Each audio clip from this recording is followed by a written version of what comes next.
And the suspected shooter, Luigi Mangione, has ties here to the Bay Area. He does, and I-Team reporter Dan Noyes has been looking into his background and is here with what he has learned about this guy. Well, Dan and Karina, Luigi Mangione did very well in academics. From an elite high school in Baltimore to a bachelor's and master's degree in Pennsylvania, the Ivy League. He also worked as a head counselor at Stanford in 2019 before heading off to a job in computer programming. I don't know about you, but this Luigi Mangione thing, the guy accused of killing the CEO of United Healthcare, it just doesn't add up. This incident just happened days ago, and we know just about everything there is that this kid has done in his lifetime. So soon, so quick, just days from the incident. And if you recall, the person who tried to kill President-elect Donald Trump, to this day, we still know zero about his life. No background, no family history, no friends, no nothing. But the Mangione thing, it's got a bad smell to it.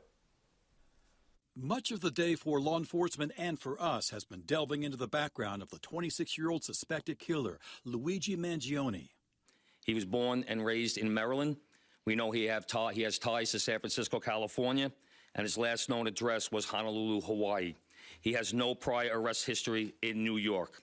Mangione has an ample online presence. He grew up in Baltimore, graduated from the exclusive all-boys high school Gilman as 2016 valedictorian. Luigi Nicholas Mangione.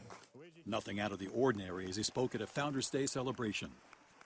It's been an incredible journey, and I simply can't imagine the last few years with any other group of guys. Gilman sent us a statement today. Luigi Mangione's suspected involvement in this case is deeply distressing news on top of an already awful situation. Our hearts go out to everyone affected.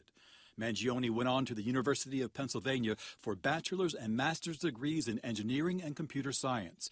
And for 4 months in the summer of 2019, Stanford University confirms Mangione worked there as a head counselor in the pre-collegiate studies program, writing on his LinkedIn that he taught artificial intelligence to gifted high school students. His Facebook page included several photos of him enjoying the sights around the Bay Area. Since 2020, Mangione wrote that he worked at TrueCar, the used car app based out of Santa Monica, but the company tells me he stopped working there in 2023. There are clues on his social media that he may have suffered a catastrophic medical emergency, an X-ray of a spine with 4 screws on his X or Twitter page. Mangione carried other potential evidence when arrested, a ghost gun, a fake ID.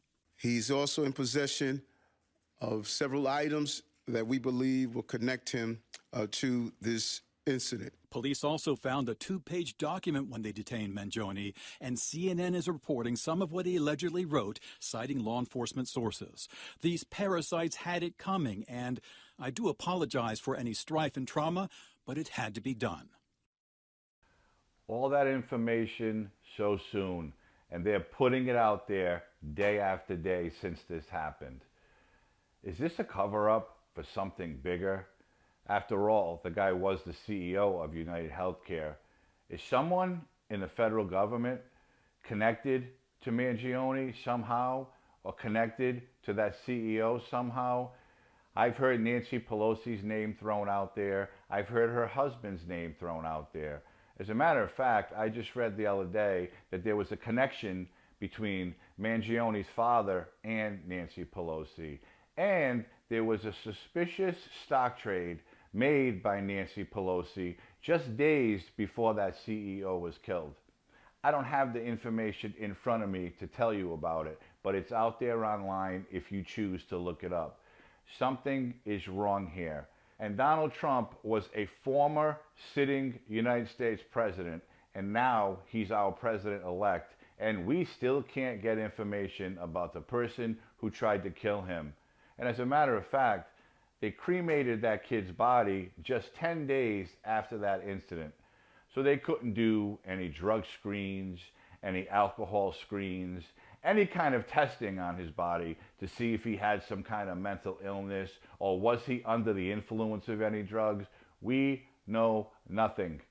And we probably never will, because it happened to Donald Trump. Because as you all know, the Democrats hate Donald Trump. They hate saying his name.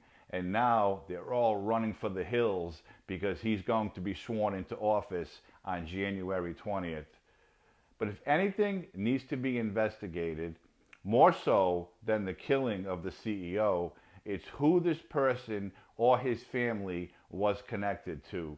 Because there's a lot more involved here than some college kid with a vendetta.